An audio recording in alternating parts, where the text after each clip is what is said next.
78% des employés détestent leur entretien annuel. Ils le jugent inutile, frustrant et sans impact sur leur développement. Imaginez un collaborateur quittant la salle d'entretien, le regard vide, démotivé, convaincu que rien ne changera. Eh bien, ce n'est pas un cas isolé. Dans trop d'entreprises, l'entretien annuel est devenu un rituel vide de sens, où l'on coche des cases sans véritable impact. Pourquoi en est-on arrivé là? Parce que trop de managers tombent dans des pièges courants qui sabotent cet exercice clé. Mais il est possible de transformer cette expérience. En évitant quelques erreurs critiques et en appliquant des techniques simples mais puissantes, cet échange peut redevenir ce qu'il aurait dû toujours être. Un moment clé de reconnaissance, de progression et de motivation. Je suis Ludovic Alpi, coach en management et leadership. Et dans cette vidéo, je vais vous montrer comment éviter ces erreurs critiques et les remplacer par des pratiques concrètes et efficaces. Ces solutions ne se contentent pas de corriger des maladresses. Elles redonnent du sens à vos évaluations et boostent l'engagement de vos équipes.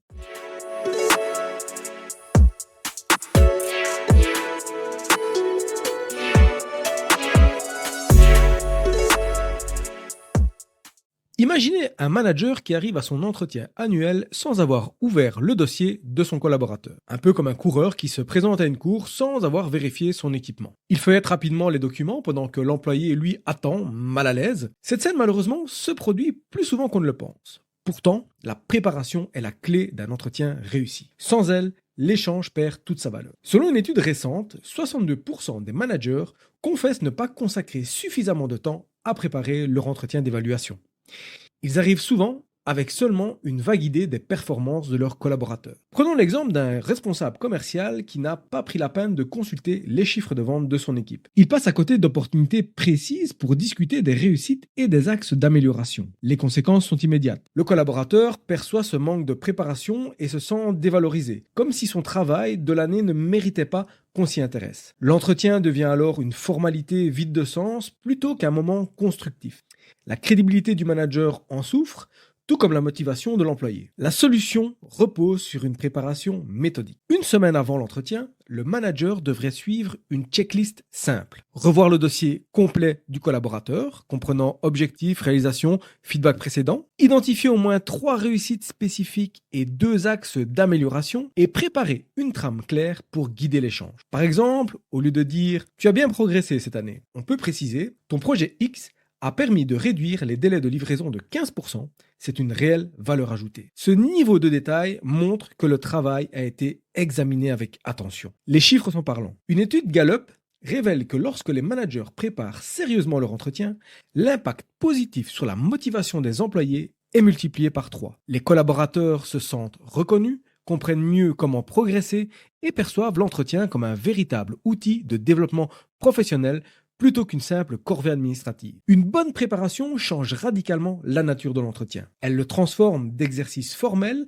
en véritable outil de développement. Mais même avec une excellente préparation, l'entretien peut échouer si vous tombez dans le piège suivant. Un employé sort de son entretien annuel avec l'impression d'avoir subi un interrogatoire plutôt qu'un échange. Il n'a pu exprimer ni ses résultats, ni ses difficultés, ni ses aspirations. Cette situation se produit dans près de 60% des entretiens d'évaluation selon une étude récente de l'INSEE. Pourtant, l'objectif premier de cet exercice devrait être d'écouter activement le collaborateur, pas seulement de lui transmettre des informations. Les chiffres révèlent un déséquilibre flagrant. Dans 7 entretiens sur 10, le manager parle plus de 70% du temps. Les employés qui ont moins de 30% de temps de parole affichent un taux de satisfaction de seulement 41%. Prenons l'exemple d'une chef de projet qui n'a pu exposer ses idées pour améliorer les processus d'équipe. Résultat, elle s'est sentie ignorée et a commencé à chercher un autre emploi dans les semaines suivantes. Ce déséquilibre de communication génère 3 problèmes majeurs. D'abord, une frustration immédiate. Le collaborateur a préparé des points importants qu'il ne peut partager. Ensuite, un sentiment d'être incompris, car ses difficultés réelles ne sont pas identifiées. Enfin, une baisse d'engagement puisque l'employé ne se sent pas acteur de son évaluation ni de son développement. La solution repose sur l'application de la règle 70-30. Le manager devrait écouter 70% du temps et parler seulement 30%. Cela nécessite de poser des questions ouvertes comme « Quels obstacles as-tu rencontrés cette année ?» ou « Comment imagines-tu ton développement dans l'entreprise ?» Il faut éviter les questions fermées du type « Es-tu satisfait de ton année ?» qui n'incitent pas au développement.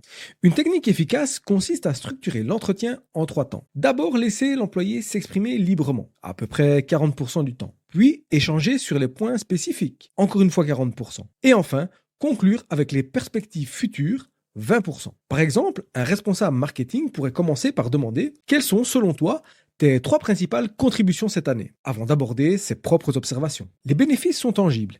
Une étude du Harvard Business Review montre que les collaborateurs qui s'expriment librement lors de leurs évaluations sont 2,5 fois plus engagés que les autres. Ils se sentent valorisés, compris et perçoivent l'entretien comme un véritable outil de progression plutôt qu'une simple formalité administrative. Pourtant, même lorsque le manager écoute activement, un autre écueil guette, celui du déséquilibre dans le feedback. Car si l'échange est bien réparti mais ne porte que sur les points négatifs, l'impact sera tout aussi néfaste. C'est ce que nous allons voir dès maintenant. Un entretien annuel où le manager ne relève que les points négatifs peut entraîner des conséquences désastreuses. Prenons l'exemple de Thomas, un commercial qui a atteint 95% de son objectif annuel. Pendant son évaluation, son responsable a focalisé toute la discussion sur les 5% manquants, sans mentionner ses nombreuses réussites. Résultat, Thomas est sorti de l'entretien en doutant de ses compétences alors qu'il figurait parmi les meilleurs vendeurs de l'équipe. C'est comme un balancier qui penche toujours du même côté. L'équilibre est rompu et la confiance vacille. Cette situation est malheureusement courante. Une étude récente révèle que 73% des employés estiment recevoir plus de critiques que de compliments lors de leur évaluation annuelle. Ce déséquilibre dans le feedback alimente le syndrome de l'imposteur où les collaborateurs finissent par douter de leurs capacités, même lorsqu'ils obtiennent de bons résultats. À long terme, cela affecte leur confiance et leur motivation. Les conséquences ne s'arrêtent pas là. Les équipes qui reçoivent un feedback déséquilibré montrent une baisse de 15% de leur productivité dans les 6 mois suivant l'évaluation. À l'inverse, celles qui bénéficient d'un retour équilibré entre points forts et axes d'amélioration voient leur performance augmenter de 18%. Ces chiffres illustrent l'impact direct du type de feedback sur les résultats concrets. Pour rétablir cet équilibre, des techniques éprouvées comme la méthode Sandwich sont particulièrement efficaces. Elles encadrent les points d'amélioration entre 2 éléments positifs. Par exemple, ton rapport mensuel est très complet et utile pour l'équipe. Pour engager en efficacité, tu pourrais en réduire la longueur de 20%. Ta capacité à synthétiser les données complexes est précieuse. Une telle approche aurait permis à Thomas de sortir de son entretien avec une confiance renforcée, prêt à s'améliorer. Une autre technique consiste à lister systématiquement les forces. Par exemple, cette année, j'ai noté 3 forces principales dans ton travail.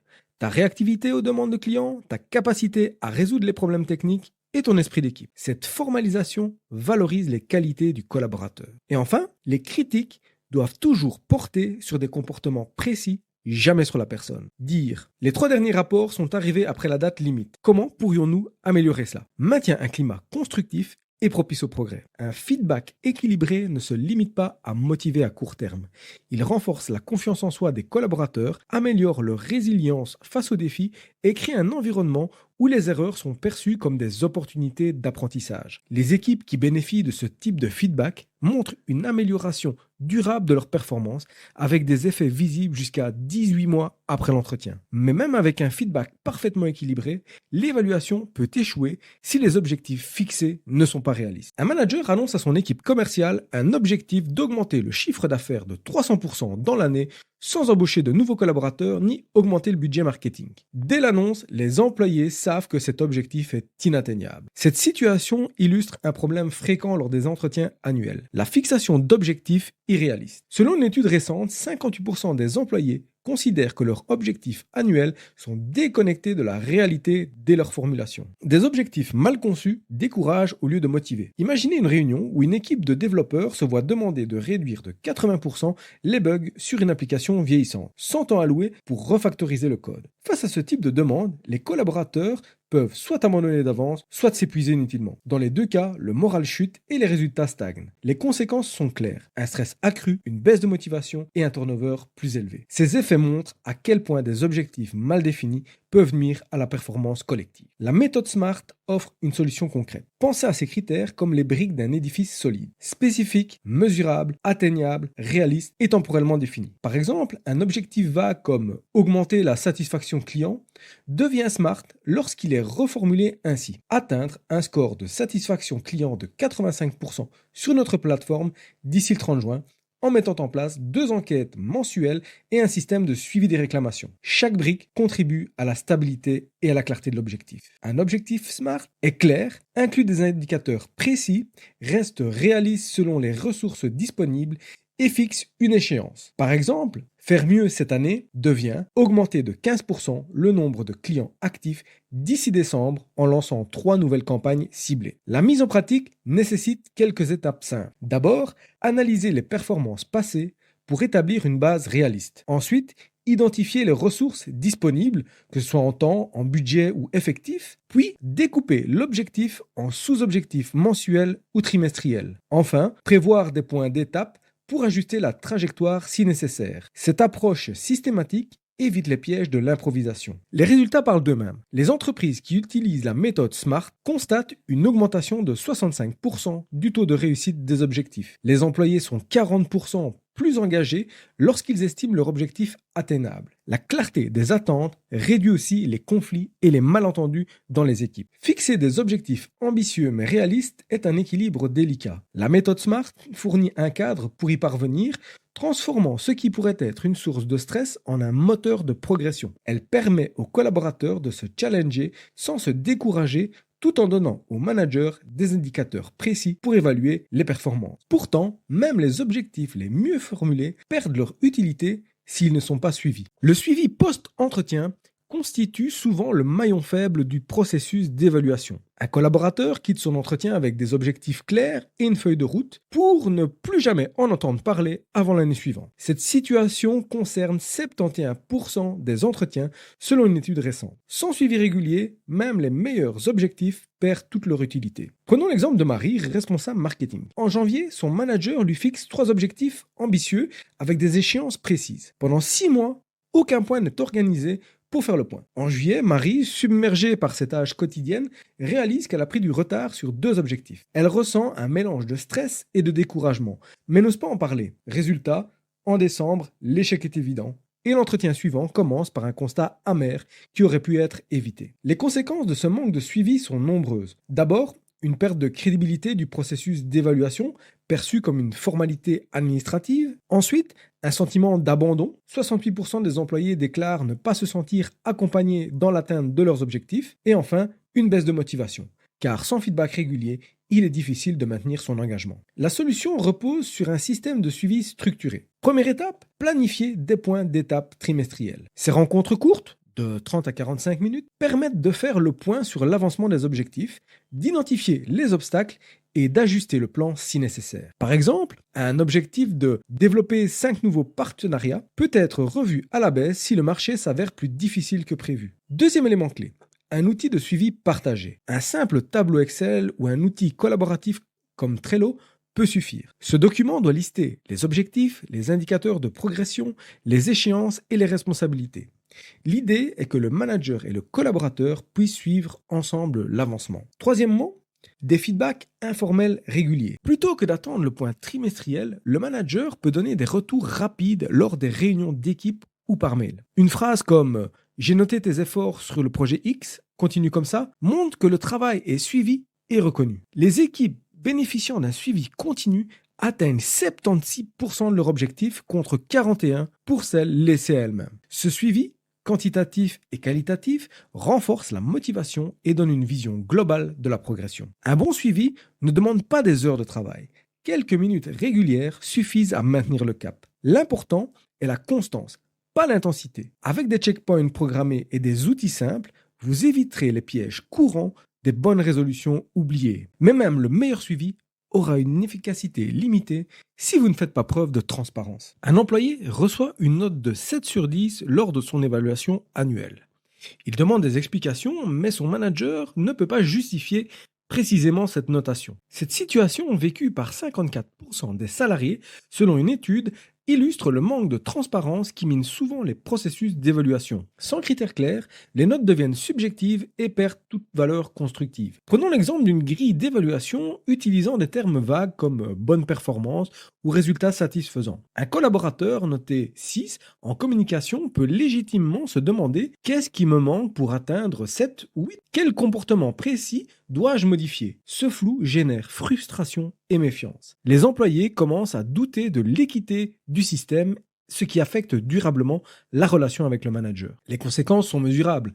Dans les entreprises où les critères d'évaluation ne sont pas transparents, les conflits liés aux notations augmentent de 75%. Par ailleurs, 62% des salariés déclarent moins s'engager lorsqu'ils ne comprennent pas sur quelle base ils sont jugés. Cette opacité crée un climat de défiance qui nuit à la performance collective. La solution repose sur une grille d'évaluation détaillée et partagée à l'avance. Prenons l'exemple d'un critère comme qualité de travail. Plutôt que de le laisser subjectif, on peut le décomposer en sous-critères précis. Respect des délais, absence d'erreur, rigueur méthodologique, créativité des solutions. Chaque sous-critère est accompagné d'exemples concrets. Respect des délais égale 5 sur 5 si 100% des livrables sont rendus à temps. Voici comment présenter cette grille à son équipe. D'abord, organiser une réunion collective pour expliquer chaque critère 2 semaines avant le début des évaluations. Ensuite, fournir un document écrit avec des exemples concrets pour chaque niveau de notation. Par exemple, pour travail en équipe, note 3 sur 5.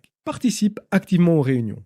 Note 4 sur 5. Aide spontanément ses collègues. Note 5 sur 5. Impulse une dynamique collective positive. Un bon système inclut aussi des preuves tangibles. Pour chaque notation, le manager doit pouvoir citer des faits précis. Tu as obtenu 4 sur 5 en réactivité car tu as répondu à 90% des mails clients dans les 24 heures contre 70% l'an dernier. Cette approche transforme l'évaluation en outil de progression plutôt qu'en simple jugement. Les entreprises qui appliquent ces principes de transparence réduisent de 60% les conflits liés aux évaluations. Les collaborateurs comprennent mieux les attentes, perçoivent les notations comme justes et peuvent concentrer leurs efforts sur des axes d'amélioration clairement identifiés. Cette clarté crée un cercle vertueux de confiance et de performance. Ces différentes erreurs transforment souvent l'entretien annuel en exercice contre-productif. Pourtant, en les évitant, vous en ferez un outil puissant de développement et de motivation. Les managers appliquant ces principes constatent une augmentation de 89% de la satisfaction dans leur équipe. Alors, si vous avez aimé cette vidéo, pensez à la liker, à la partager et abonnez-vous pour ne rien rater des prochains épisodes. Et d'ici là, souvenez-vous, un bon manager gère, mais un grand leader fait grandir les autres.